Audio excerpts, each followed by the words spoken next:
ho, ho! Welcome to the Nerd Herd Comic Book Club, boys and girls. Your number one stop for jolly reviews of Christmassy volumes, arcs, or stories that us or yourselves choose, if you're good. You can find us live every Wednesday on YouTube, Facebook, and Twitch, and the replay on all podcast networks. Please put your hands together for your hosts, Shane, Phil,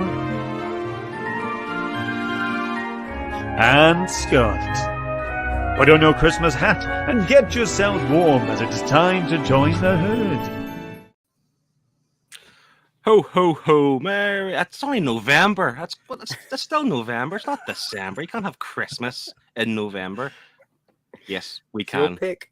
Yes, this is the start of our festive reads. This is the first book of this wave.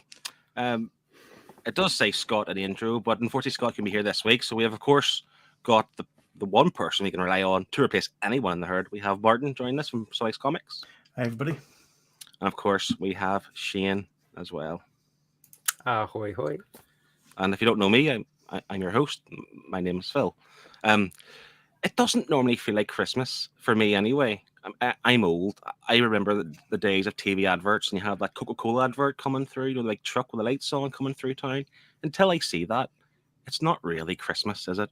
Let's be honest. I'm with you there. Well, I mean, it's been a Facebook ad for like the past 2 months, so I've been seeing it for a while now.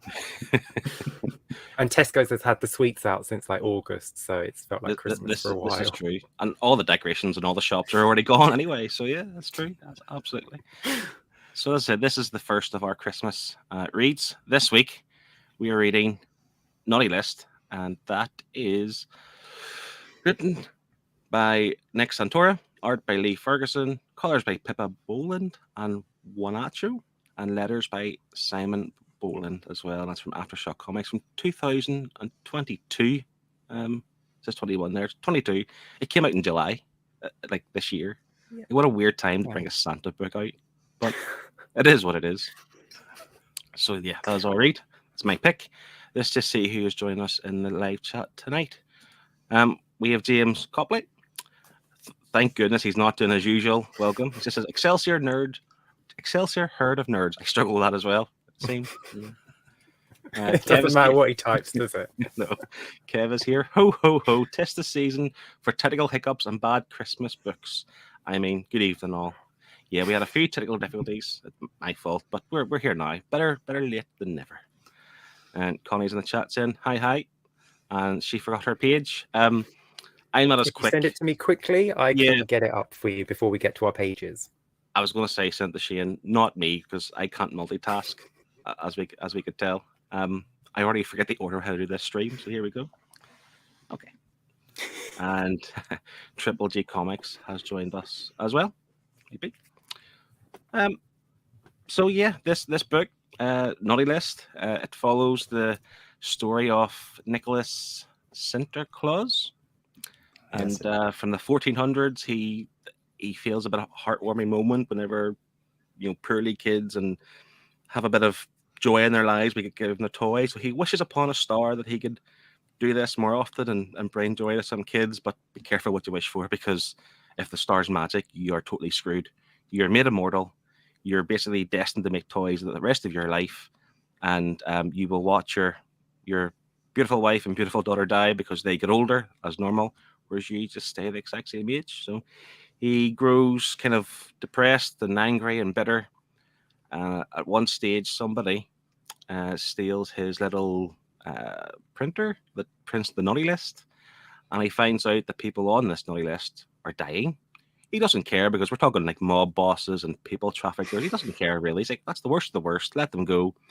But unfortunately, one incident where some innocent women and children died, and he thought, now I'm in the game. Now I have to act on this. So he is on a hunt to find out who stole the list, who stole the printer, because they're clearly behind this. And yeah, it's a bit of an adventure, and it's also half a story, but we'll get to that towards the end. So yeah. I do want to say, just before we do go ahead, that where are we? It's definitely an 18+ warning.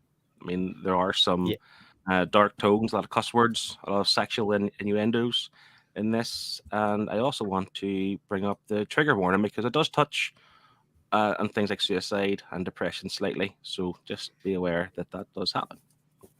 Yeah. So we will start with... I'll start with Shane, Martin, because I know you just joined us.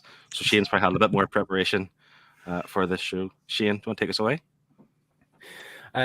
Overall, I enjoyed it. I'm going to do all the positive stuff because it's Christmas. It's the season of goodwill toward men, even the writer of this book, who really annoyed me at the end. But I'm not going to say anything. I'm going to be really positive. Oh, my heck. It was really good, though. I enjoyed it right up to the end. Like you say, this isn't a full story. And I really thought it was going to be. Thought it was going to be a nice type 4 issues. It seemed to be building to a really good conclusion. And then it just says the end with a big question mark with a massive cliffhanger. And I said to you, Phil, before we went live, the thing that irked me the most was at the end of issue 3, instead of saying to be continued, it says to be concluded, which made my brain think issue 4 was going to be the final. And it wasn't. So I was annoyed at that.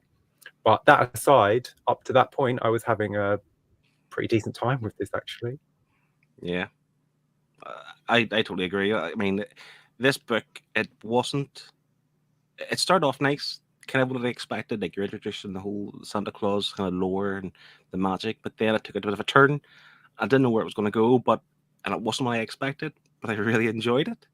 But as I said, that ending, it's or lack of ending, I should say, is the killer for me with this book. But up to that point, I was enjoying the ride, had fun with it.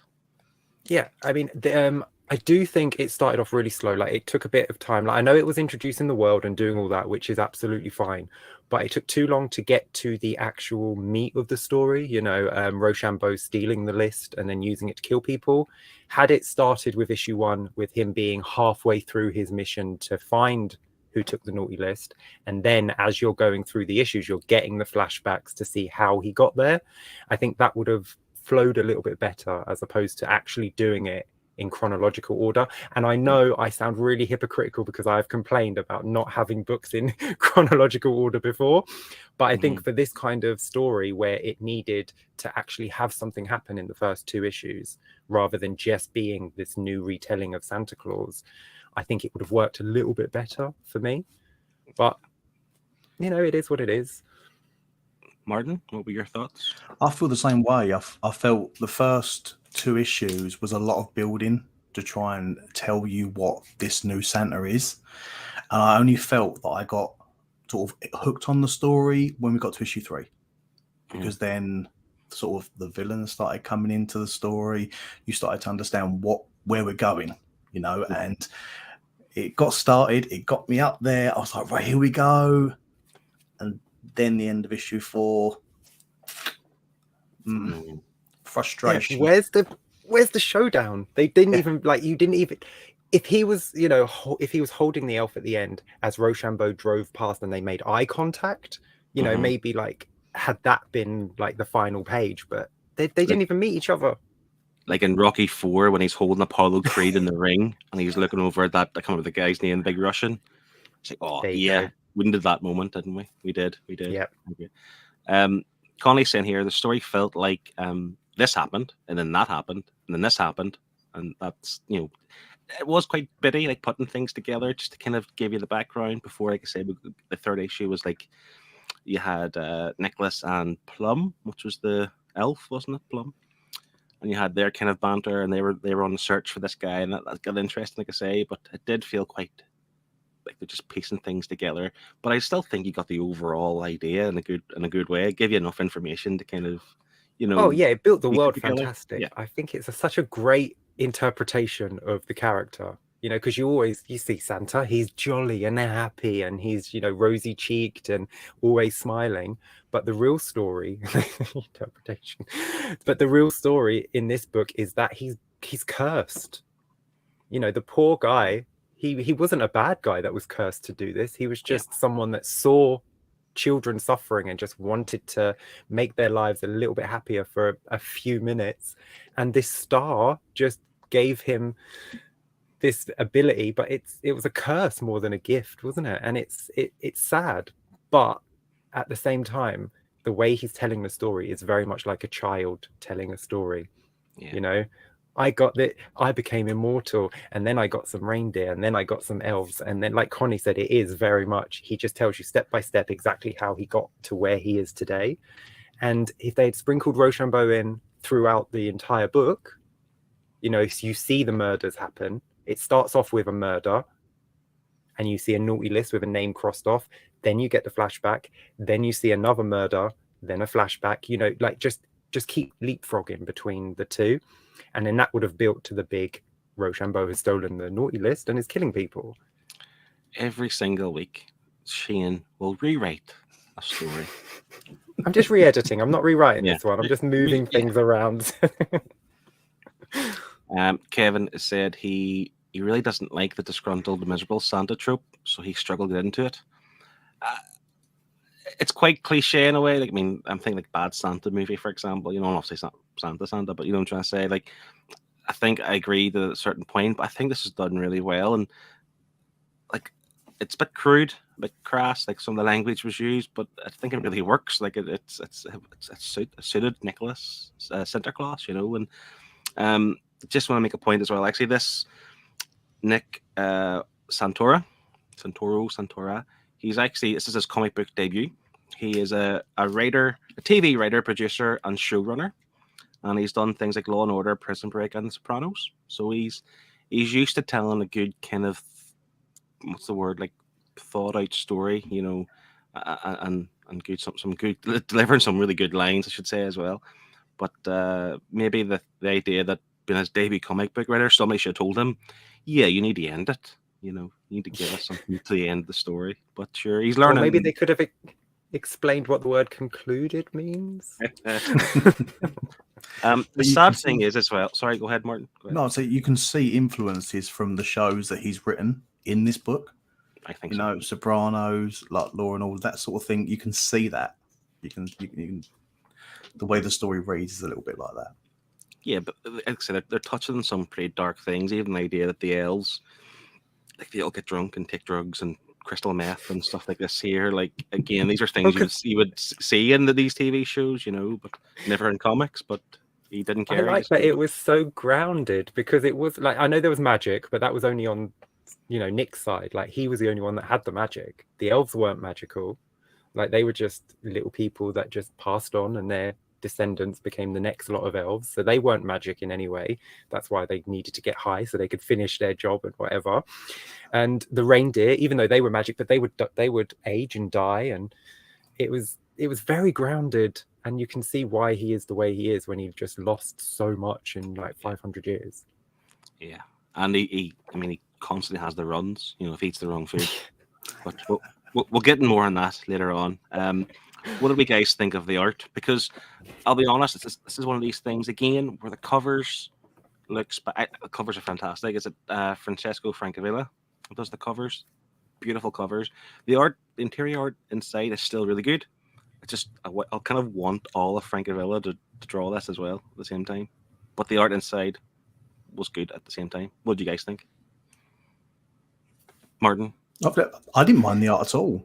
I didn't think it was bad in any places. I didn't think there was any sort of, you know, sometimes when you read it, you find the other little snag thing that you find, you know, like Shane, you point the faces out. Like, I didn't find any issues along the way. It wasn't top level. It wasn't, you know, bad. It was just an average, good quality artwork. Yeah.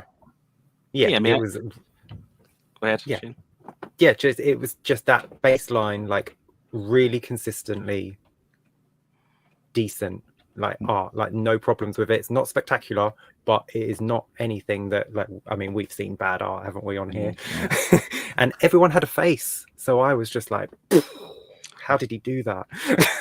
And the faces were actually quite nice, like quite smooth, quite, you know, consistent. Yeah, I mean, you need to stop picking like sexy Santa books, because like I'm going to start developing a fetish if you don't like stop this, because we've now had Klaus and now Nick. Like, stop this. Right, this is it. Like, no third, please. No third sexy Santa book to appear on this show. This was the thing. So for issue 1, I definitely got Klaus vibes. idea of making the toys and things like this here. And again, another handsome guy, but not as handsome. Like he's not as handsome as Klaus. But, No, he's down as Sexy Santa number 2 on my on my list here. And he will never get number 1 as long as Klaus exists. So yeah, good luck to him. But yeah, I agree. The art was, again, me just being spoiled with the covers. Had Francesco Francavilla done the entire art, I would have loved it more. However, the art was grand. I can't complain. There's nothing negative really to say about it. It suited the story, I suppose, and it was good. It was grand. Enjoyed it. I will say the artist did one thing that I really, really liked, and that was in any of the panels when there was someone in the background. He did this dotted, like, retro style background to sort of show you that was the distance. And I don't know why, I was like, oh, that's quite nice. I like that. I don't know what it was about it. It's just a bunch of dots, but it was, really good. The other thing the artist done, and again, I'm assuming it's a creative choice rather than kind of rushing through the book, that there were a lot, especially with the kind of the flashback scenes or telling the story, there were a lot of talking heads. Kind of like Silver Age Marvel books almost, a lot of talking heads, and like, I don't know if that was, again, a case of they didn't want to draw the whole body or just they thought that was like, it looked better. But it just reminded me of like Silver Age Marvel books. Yeah, I see what you mean. And with the dots, it just, I can see where he gets his reference from for drawing comics. Because like you said, I know the writer has obviously described how he wants the page. So maybe he's a fan of the retro. Yeah. I actually looked up Lee Ferguson. I've never heard of him before. He doesn't do anything that I've ever read. I think he's very much a lot of indie books. Seems to be a lot of Dynamite comics he does work for. A few covers and things for Marvel, but again, nothing that I could even say was notable. But it's very, very good. And like I say, this one came out this year, so maybe we'll see more of him because, again, we've read some terrible books for the Nerd Herd, some this season, and art-wise. And Lee Ferguson so far is one of the better ones. This volume 3, I would say. So well done, Lee. If I saw his name on a book, I wouldn't put it down. Kev is saying, which I think we all agree, the covers were brilliant. They were. Yeah, absolutely. Shall we go on to some pages? Yep. We have a total of four. Sorry, and Connie, last minute as always, got her page in. Did she give any thoughts with it, Shane? No, but she's in the chat. Maybe she can in the chat. Yeah. To be fair, I was near picking this too. I think it does a very good job at kind of portraying his attitude. Like, like the big FU to the star, the fingers. And he does this several times, doesn't he? Even to the elves when he's leaving. It's like his goodbye wave. Yeah. But that's the thing. He's obviously got a bottle of drink. He's still wearing his wedding ring. So he's a tortured soul, and he blames that star for pretty much everything.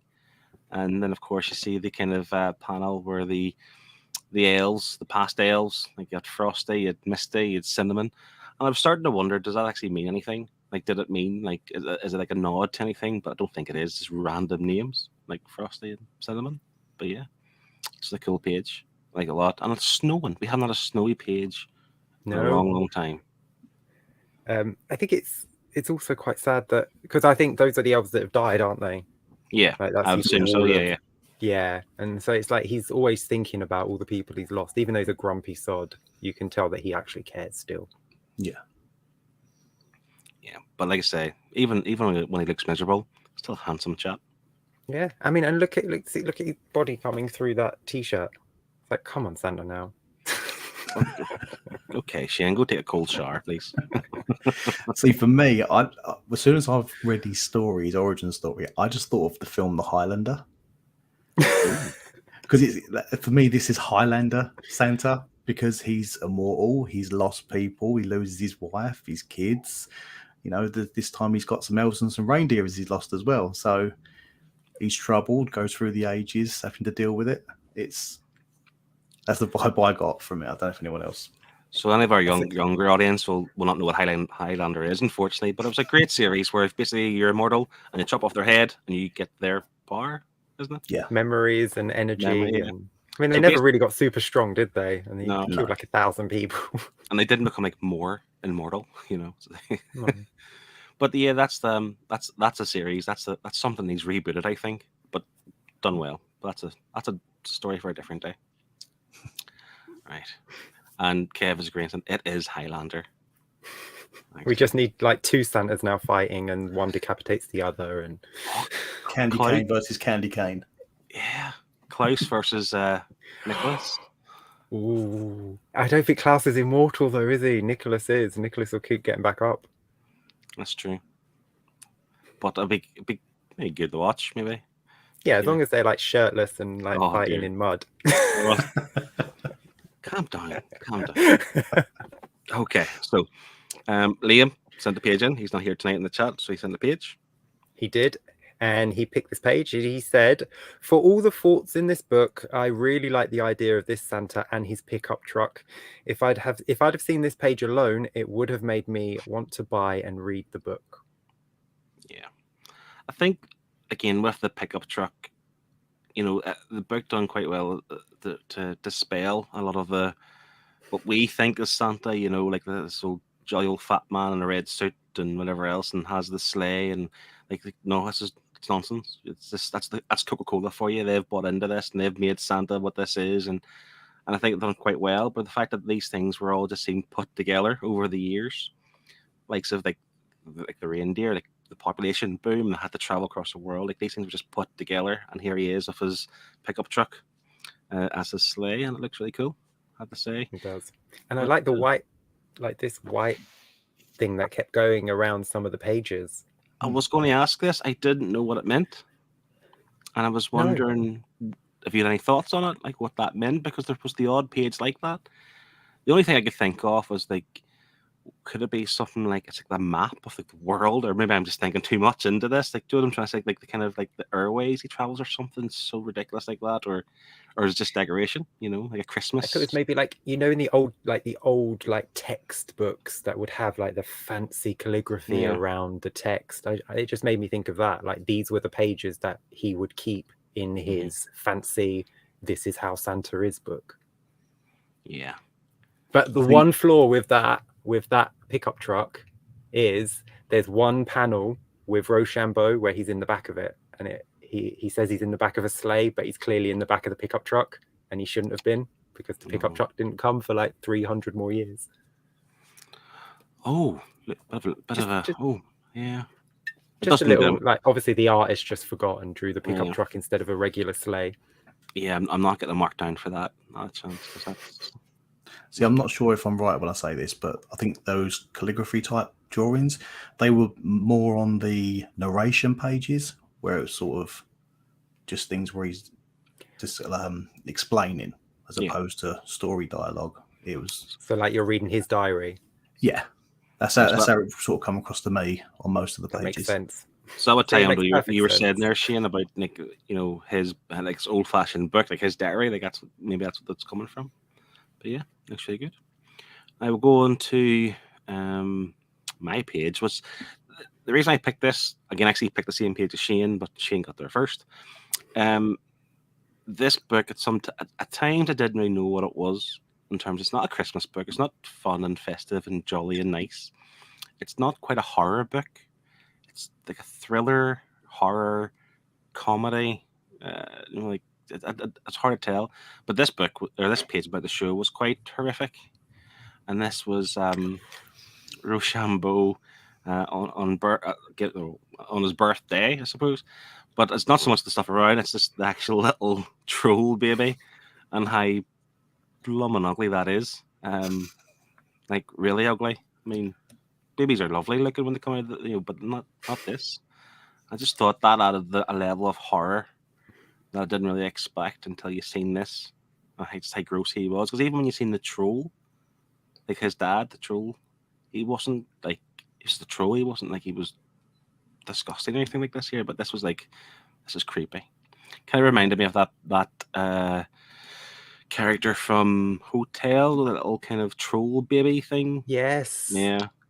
And that's kind of creeped me out. I thought that was going to be Krampus, though. I didn't think he was going to be someone called Rochambeau. I was thinking, oh, maybe the birth of Krampus, you know, the anti-Santa. But he's just like Rochambeau. The only thing I know about Rochambeau is from the South Park episode where everyone kicks each other in the nuts and says Rochambeau. I don't even know what Rochambeau is. I just assume this is the first time I've heard this word. Rochambeau is the guy in this book, and that's it. Yeah, me too. It's a game they play in South Park. You have to you take turns kicking each other in the balls as hard as you can, and whoever falls down first is the loser. It's called Rochambeau. Kids, don't play that game at home. That doesn't sound good. Yeah. At all. Okay, Shane, so you picked this for both of us, so give us your thoughts on this. Yes, this was right towards the end of issue 4, when Nick goes to meet Rochambeau on the roof, and he gets cornered by these 2 bugs who throw him off the roof. He gets splattered right in front of Plum. I love Plum's face in the bottom panel as he just realizes what's happened behind him. But what I really like is, I know it's just stairs going up, but the whole side of it is the building, and it's empty space. There's nothing happening. Like, they didn't even show Nick walking up, but it just looks bigger. It makes the page look bigger than it is, and it's very dramatic. It stood out, yeah. And I did put the little sheep head over some naughty words that are on this page, because there are a lot of naughty words in this book. Definitely.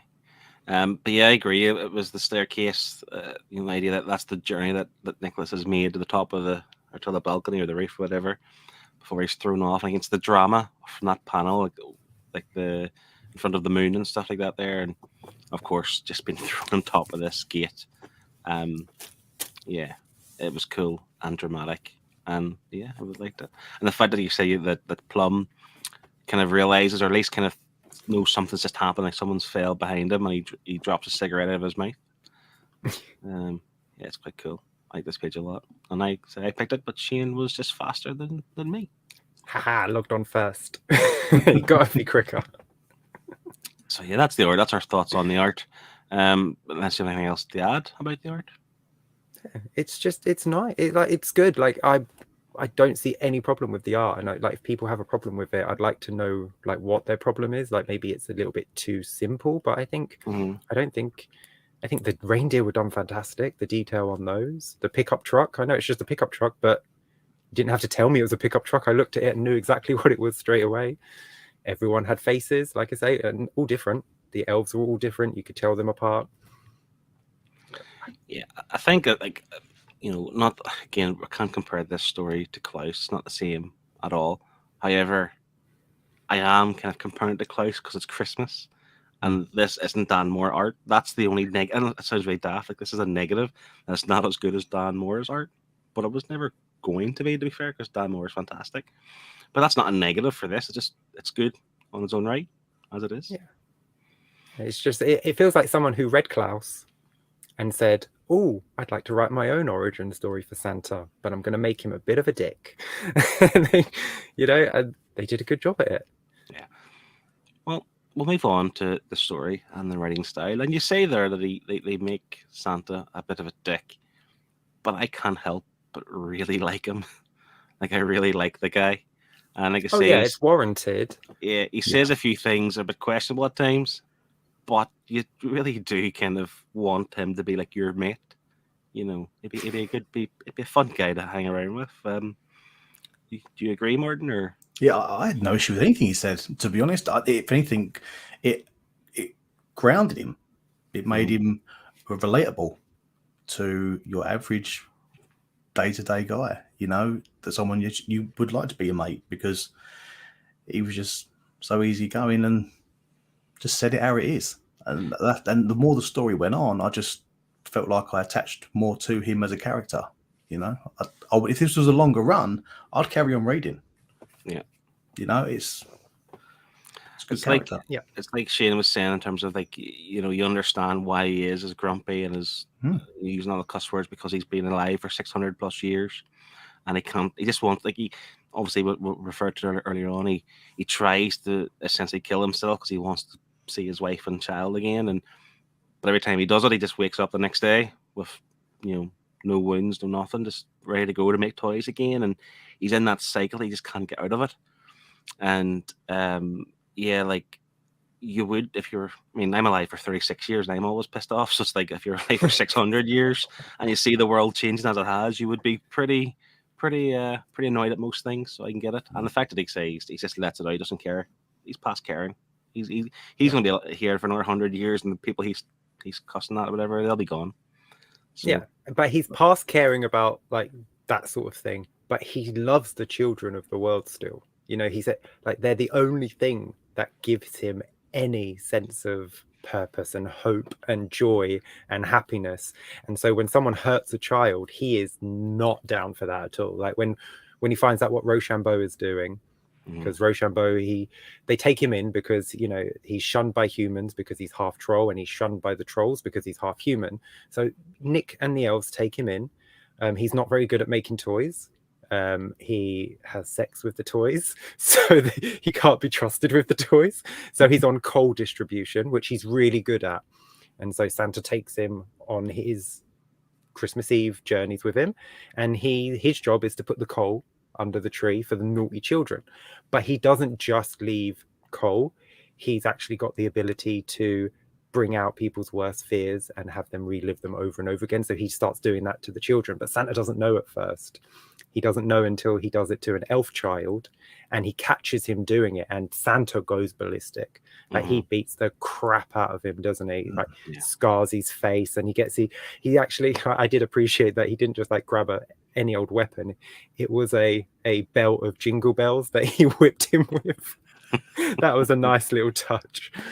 But yeah, he just goes ballistic because he will not have anyone hurt a child. And that's still to this day, like after 600 years, when he hears that someone who stole the naughty list has killed a bunch of kids, he's like, right, get my coat, I'm going to go, you know, sort this out. And that's after 600 years of just losing people and being just alive when you don't want to be, to still have that little bit of goodness in you that's never going to go. I appreciate that. I just want a little bit of hope in my book, and this had that. He even said at some point, like, yes, these people are on the naughty list. They might be, I can't remember the term he used, but they might be wee shits, but they don't deserve to die, essentially. And well, he also like mob members and stuff, they can go. That's fine. Yeah, but a lot of people on the naughty list don't deserve. The kids on the naughty list don't deserve to relive their worst fears and traumas over and over again for the rest of their life. So, you know, he's a good person, no matter how drunk he gets or how many times he has diarrhea in a diner. Soupy poopies. And Soupy poopies. But this, we'll move on to this now. We've mentioned this. The fact that, like, I found that the idea they had this, I'm assuming stress-related toilet issue is because, you know, it was like a treat. They didn't have to give him, but it was quite a fun thing to give him. Like, he's vulnerable in that aspect. Like, if you give him some, like, you know, really rich food or something spicy, he's going to run to the toilet. And it was just done really, really. I don't know why I'm laughing so much. It's just done really funny, like, really good. Well, because he doesn't even take food to do it. Like he said one Christmas Eve when they were flying over Poland, he had to relieve himself over the side of the sleigh. And he says he didn't want to do it because Poland's being shit on enough. Yeah, it was fun. And I think that's one of my problems with this, because had it just been a straight out comedy, it would have worked great. Had it been a serious, someone stole the naughty list and is killing people on that list, and like a police procedural where he's got to hunt down who's doing it, it would have been great. But I think at times the tone shifted too drastically on the same page or just on the next page. Like, you have to give people a chance to laugh at your joke and then build to something dramatic, or you have to give people a chance to deal with a dramatic scene before you make a joke. And I think get that balance right and you've got a winner. But sometimes I think this book didn't know how to do that, and it suffered a bit for that. I agree with that. I totally agree with that. Because I think they nailed the comedy and they did nail the seriousness. It's just getting that balance was just a little off. Do you think that's maybe something to do with the fact that Nick Santora is, I say, a TV writer? So, like, if this was like a TV show or a series, that he could obviously do that better. He's given the time to do it, where maybe he struggled to kind of condense all that into, you know, 4 issue.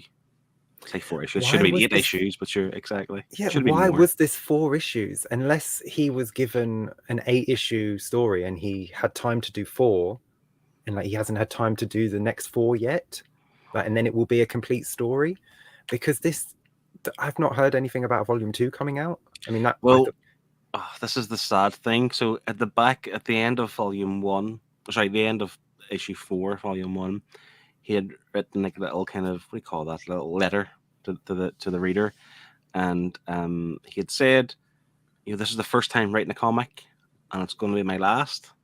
I don't know if he means the story, or he means like the overall story, or just does he mean like this 4 issues it? Like that's no, it. he better mean he's going to finish this story and then he won't do anymore. But That's because this hoping. isn't how you end a book, unless he was told to leave it open for another writer to continue it. But that. So last night I was Googling Aftershock comics. I tried to trace Nick on Twitter and Instagram because I wanted to know if I was going to message this guy. Are you finishing this story or not? Lee Ferguson as well isn't very active, and he hasn't put anything out. And I just feel like I need to ask Nick, are you going to finish this? If he's not going to do it, someone else steps in. I'm okay with that because I want the ending. But like, you can't just leave us hanging like this. This is terrible. No, I mean, this is like Jim Lee level of like abuse to the reader. You can't leave a story this unfinished, this needs this. It's like, I get that they want to do like volume 1, volume 2. They obviously want to sell more issues. I get that. And if they brought this out in July, Christmas in July is a big thing. We get a whole movie channel on Sky every July with nothing but Christmas movies. So if the plan was to release that in July, and then the final 4 issues in December to do your double Christmas thing, that would make perfect sense. But I haven't seen anything about it coming out. No. And it annoys me because now I've had to read this and now I'm just left. I'm left with comic blue balls again. The only thing I can think that, so this came, issue 4 finished in July and it was monthly, so it would have been March. I would have started March, April time. So I'm hoping that it starts again March, April time coming. It probably won't, but I'm hoping that's the case. But he was also the writer on Reacher, the Amazon Prime series. Oh, okay.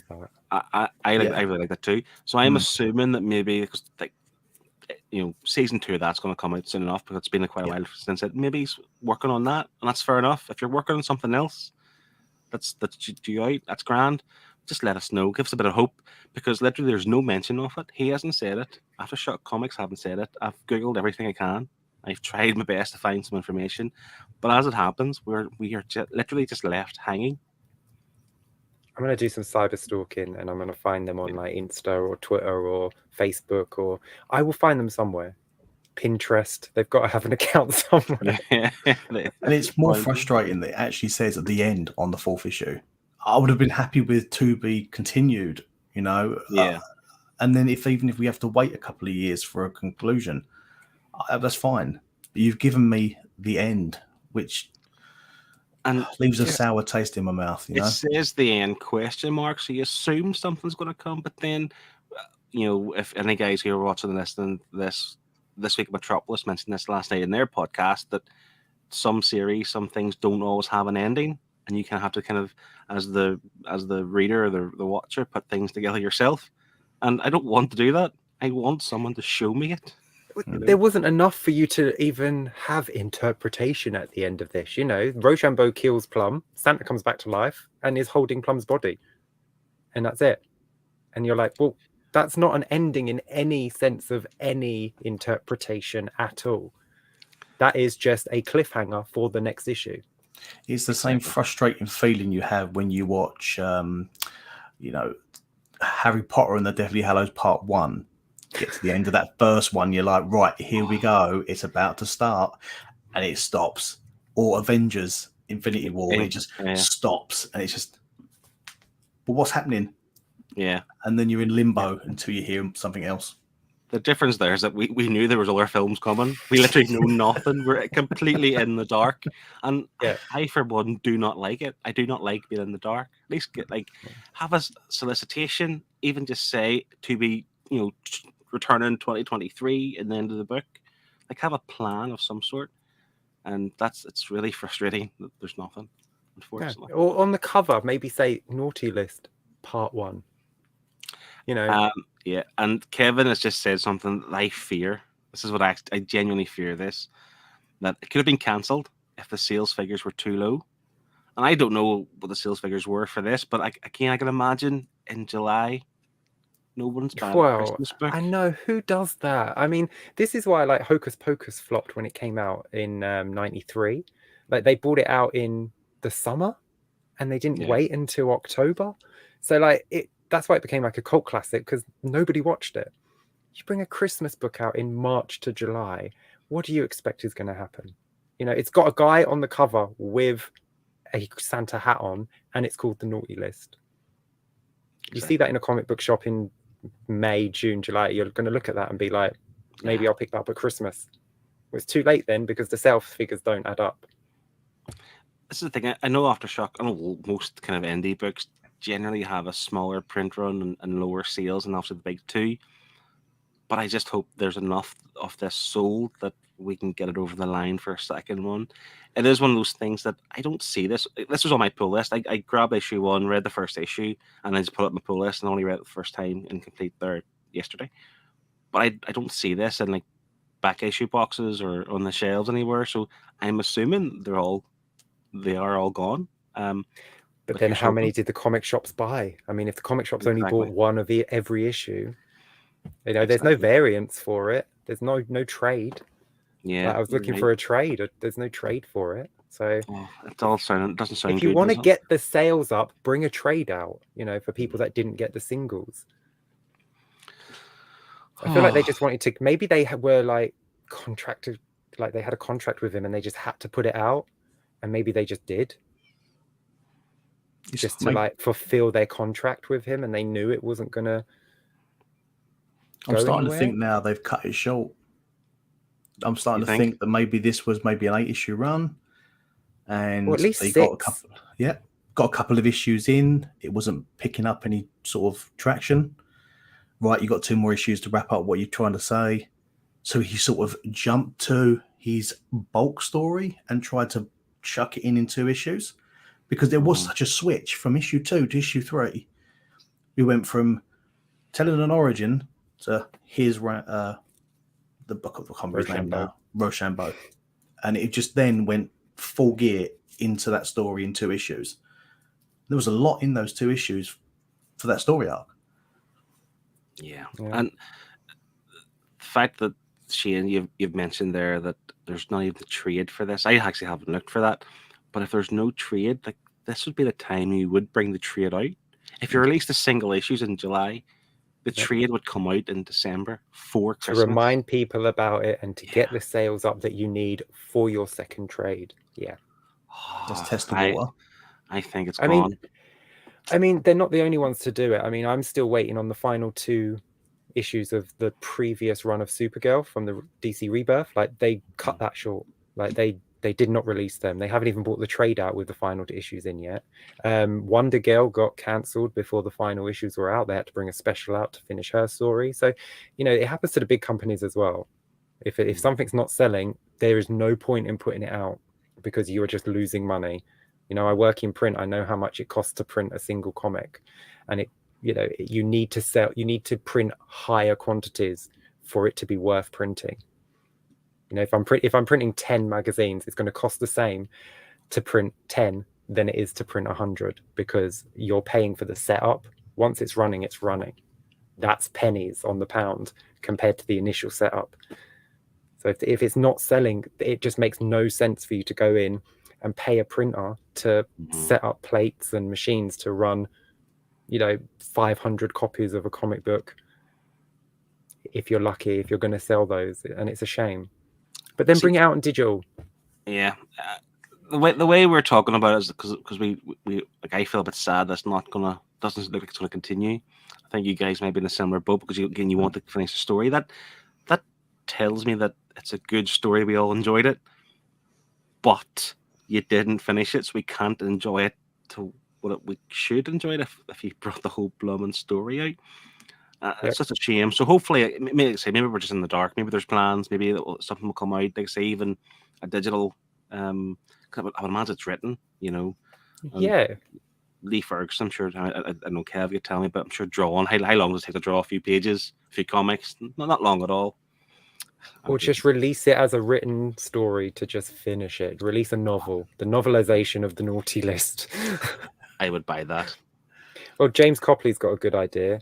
Yes, so he is saying that Shane could write the ending and Kev can draw it. There you go. Problem That's solved. special. And Lewis is 45 minutes late, but he is here. That's okay. Just don't be late next week. Yeah, work 40 minutes next week and then 35 the week after. Slowly work your way back up to 9:30. Yeah, back that way. Just want to stick to the writing as well. Again, there wasn't a lot of characters really in it. Obviously, you had Nicholas, his wife, and his daughter were mentioned, but they didn't last long on the story.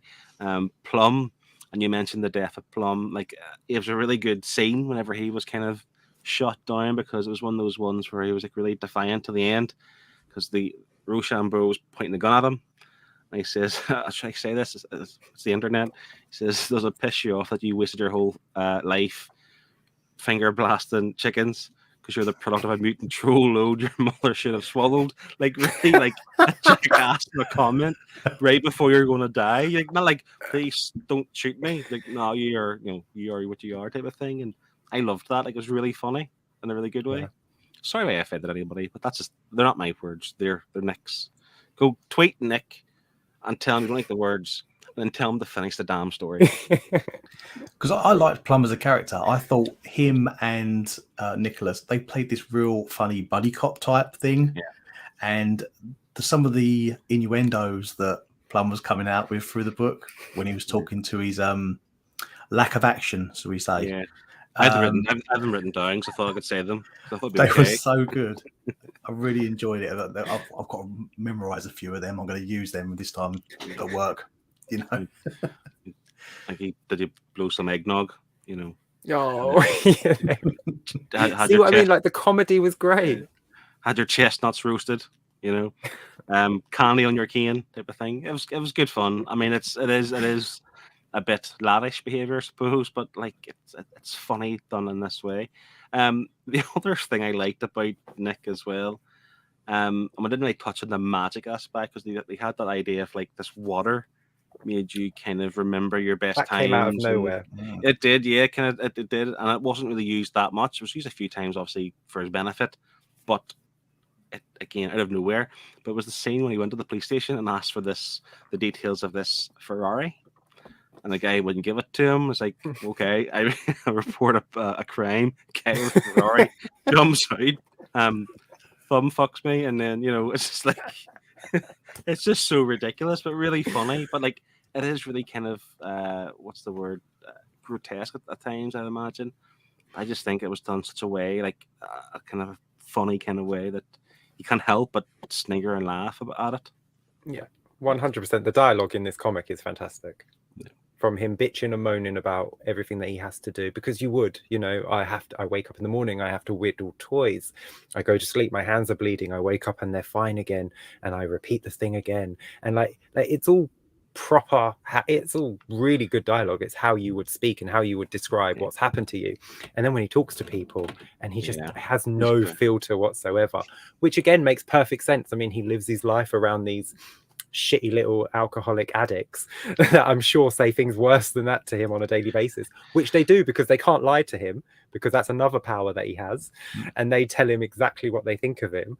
It's great. As a character, he's really interesting, and I want to follow him, and I want to see what happens. And again, we say it every time we talk about something, and then we go, that bloody ending, there's no ending. I want to see what happens. I want to see the ending. Does he sacrifice himself to stop Rochambeau, and then the star finally gives him release? Or, does he pass the power on to someone else? Or what happens to him? Is he just going to continue after this?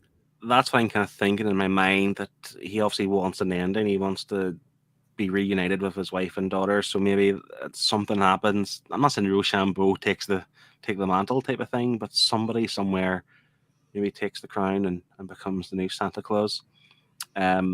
because then he gets his ending, I suppose. But back to some of the lines as well. It is quite cheesy, and I really like the one where I think it was issue 2, and they go to some guy who stole the printer, obviously for Rochambeau, and he's like torturing him or questioning him, I should say, and he gets the candy cane and puts it up his nose, and he's like, "Tell me what I want to hear, or I'll run, or I'll push this up until your thoughts are minty." Like it's really cheesy, but really good. And then next time I'll be back for your log, and it isn't going up your nose. Like just things like that, like crude but funny, like in the context it was used in. I think we're all fans of Nicholas. And like I say, the saddest part is, and what I think this book will suffer for when it comes to the score in a few minutes, is, as we said, is the ending or lack of, unfortunately. Yeah.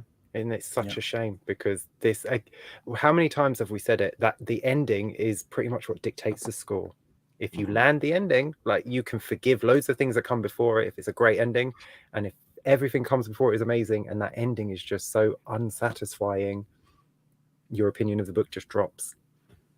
And it's like, when I was reading it, I was like, did I miss it? Like, have I missed an issue? I'm like, it is 4 issues. I had to double check to make sure there wasn't a 5th somewhere. And it's just it's disheartening, and it's Christmas, and they've made kids cry because there's no ending to the book. So I hope they're happy. I hope they can sleep at night knowing what they've done. Well, we'll tell them. Yeah, Straight I'm going on to find them Instagram tonight. I will find them. Nick, you are being hunted down tonight. We want an ending to this story. Like I say, even if Aftershock themselves, I mean, I don't know how that works with that company in terms of, do they own the rights? Is Nick the creator? Is it his idea? But somebody somewhere finish this story, please. Ideally, Nick, because we like this version of Nicholas, and we don't want anyone else. Yeah. Well, Shane could write it, but he'll do it for free. But unfortunately, Kev, he says his rates are too high to draw it. So I could draw it, but it's just going to be Stickman, But yeah, there you go. We'll make it work. Yeah. So, folks, we are coming towards the end of this. We'll give our final thoughts and scores, our verdicts at the end of this. Same with this book comes, but I don't have high hopes, again, because not ending. So if you're in the chat and you have read along this week, please drop your score in the chat. We'll count that up, add up with Martin's, and then we'll add that total up with mine, Shane's, and Scott's. So we'll start with Martin. We do actually have a label for this. Hold on. We'll go to the verdicts. Martin, do you want to kick us off and give me your final thoughts and scores, please? Yeah, I really want to give this a good score, but I can't. It's not morally right to give this a good score off the ending. The writing was great. We've discussed that. It was funny. It was serious. The balance was a little off. But other than that, I was pleased all around with the writing. I will remember this book, but unfortunately, not for the story. It'll be for the little quips and good dialogue. The art average, I say I would have scored this higher. I'm gonna give it above average, but I'm gonna be generous as well. So I'm gonna give it a 7. Ooh, nice. Shane, I too am gonna have to cut quite a few points off of this because of that ending, because I was really enjoying it. Like I read it in one go. I didn't want to stop reading it. I was having a really good time. The build was slow, but then once it kicked in, because what a great idea. Someone steals the naughty list and is killing people on it that are naughty. Like, that's a fantastic premise for a Santa Claus book. And it just had no payoff whatsoever. And I just feel like even if he knew it was cancelled, one page of maybe Santa holding Plum and the star appears in the sky and he just makes one more wish and then it says the end. So we know what he wished for. We can decide what he wished for. Maybe he wished he never wished at all. Maybe he wished Rochambeau would stop. Just finish it with him making another wish, and then at least that's some sort of ending. But this was nothing. And I'm so disappointed because I was there for the ride. I was on that sleigh with him. I was right next to him. then the reindeer crashed and I went flying through the windscreen and died because this book just stopped and it didn't end. So I am going to give it, unfortunately, I can't score it as high as Martin because I'm disappointed in that ending so much. I'm going to give it a 6, unfortunately. Yes. But that's a begrudging 6. Had this been one more issue with an actual ending, it would have been a lot higher. Yeah. Again, I think we're all going to be in total agreement here. Something Martin said that the balance was off and there's a few negatives of the book. However, what Shane had said previously, that could all be forgiven if you land the ending correctly in a certain way. But that is the overarching problem with this volume, is that it didn't give us an ending. And to be fair, it's not even called Volume 1. It's just called Naughty List. So we don't know what's to happen in the future. We don't know, is there a second one? Is there an issue 5 that's been delayed for some reason? Was it cut short?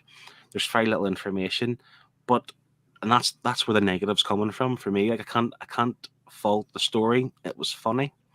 Nicholas was hilarious. I really liked Plum, liked his attitude. I liked the fact that Nicholas loved even the kids on the Naughty List don't deserve to go through what they went through. The fact that they had the reindeer, was it Comet, I think, or was it Comet? One of the reindeer was used on the racetrack and he tried to save it and stuff. Like, so Nicholas's heart is in a good place, but he's 600 years old, so he is going to be miserable. I like that idea. This character is just really, really good, and I like him a lot. And again, I just want an ending. Give us something. Give us closure of what happens. And the fact that you're just left hanging with no information of when we're going to find out, and the fact that it could be cancelled, like that, I find that depressing. Like, I'm going to be as angry as Nick, now until I know. But if it had continued the way it was going, if it ended the way I thought I expected it to the end, this could have easily been an 8 or 9, if I'm being brutally honest, for me. But I can't forgive what it is, and I've knocked a good few points off. So I'm in agreement with Shane. I am also giving it a 6. I so want to give it more, but again, morally, we can't give it 8 or 9. There's not a chance, not with that ending. So unfortunately, it's a 6 for me also. Yeah. I mean, it'd be like if we read like the first 3 issues of like, just say, I don't know, Kingdom Come, and then we scored it after that. Like, you can't do that, can you? Because that's not the story that that's what it's like. Promised. We're at the halfway point or the 3/4 point. The ending hasn't happened. Like I said, there was no kind of showdown. No fight at the end. That's all it is. It's one issue away. It's just one issue. Yep. Nick catches up with Rochambeau and kicking his ass and maybe dying along the process, whatever. 2 immortals kill each other, chop each other's head off, become Highlander. That's what we need. One issue. What were you doing? One blooming issue. And this is why I scored it the way I did, because I feel it had so much promise. Yeah. It had so much promise. It was almost there. And as you say, this would have easily been 8.5, 9. I would have thrown that score at it. But the ending just... And the thing is, too, like this time of year, Christmas time, I will always read Klaus every year because I love that book. It makes you feel Christmassy. Yeah. I'll always watch Die Hard, one of the greatest Christmas movies of all time. And I always reread like The Dark Knight Returns and things like that. I honestly believe that I could have had this book on that list to read at Christmas time every year. I think I would have done that had we had a complete story. But unfortunately, we did not. So, folks, if there's anyone else in the chat, you've got literally like 5 seconds to get your scores in. We have 1 score from Kevin, which will count with Martin's. And I have a score here from Liam. Oh, we have a score from Liam. Yep. What does Liam say? Yes. Liam says, another pick of Phil's and another book I'm not a fan of. I promise I don't have anything against you, Phil. You do. The art was okay, I guess. I like the idea of this version of Santa and the pickup truck for a sleigh, but that's where the positives end for me. The story felt like it was a mishmash of broken ideas, with the main example being the whole Rochambeau mystery. Nick should have figured it out sooner, as there never was any proof of Rochambeau's death and events were repeating themselves. Couple that with the solution being spoon-fed to us through the writers, though the writers thought their audience wouldn't be able to figure out Roman Seamus Beauchamp was Rochambeau. So it's a 2 out of 10 from Liam. Jesus. I mean, this is a guy who's ridiculed in this book, but loves like zombies in the storage unit somewhere in the middle of America. But there we go. At least that was a start, a middle, and an end. This is true. This is true. That's So brutal. 2 is brutal, but it is what it is. We all have different opinions, and we score appropriately. Okay. And what did Scott give this book? Scott gave this book a 4 out of 10, so he's probably along the same lines as Liam. Unfortunately, Scott didn't give his reasons, so we just have a score 4 out of 10. So with Martin's 7, Kev has given it. We boosted his score. Ooh. You guys have boosted my score up to 6. What are we going to give it? Just let us know. We'll not count that one. It's a 6. Yeah, we'll count the higher one. Yeah, but just let us know. And Liam's pitiful 2 out of 10. I'm going to have words with Liam and tell you. So that gives the herd average of 5. Add that with my 6, Scott's 4, and Shane's 6. That gives us an average of 5.3. Which, to be fair, it seems like it's low, but I can understand why it's that. You know, if we had the ending, I would have scored higher. I think everyone would have, yeah. So it is what it is, but let's see where it falls on the leaderboard, if I can find it. Pretty sure it's in the top 10. I think it is. Let's see about that. Yeah, it goes last, doesn't it? 5.3, just behind He-Man and the Masters of the Universe. But I say again, if you haven't read this and you think about reading it, I would wait until you get the ending, if we do get the ending. But I definitely think it's something you should read if we get that ending, because it's not a 5.3 book. This, unfortunately, is the minute, but overall it should be a lot higher. Yeah. But I couldn't recommend this to anyone at the moment. No. Like I recommend Klaus Volume 1. I don't recommend Volumes 2 or 3, but Volume 1, if anyone says like, oh, give me a good Christmas book, it's Klaus Volume 1, hands down. And I would have loved to have added this to that. This is what you have to read at Christmas, but it's not there. It just needs, like you say, Martin, it's one issue shy. Just finish it. Even if you have to rush it to make that conclusion, just one issue. You could have done it. 100%. And it's such a shame. Well, that's our festive. We have kicked off. Bit of a negative in terms of like, you know, what could have been, I suppose, rather than what do we just read. It's more of what could have been, which is a shame. But next week we have another Christmas pick, and it is Scott's. So let's see what it is.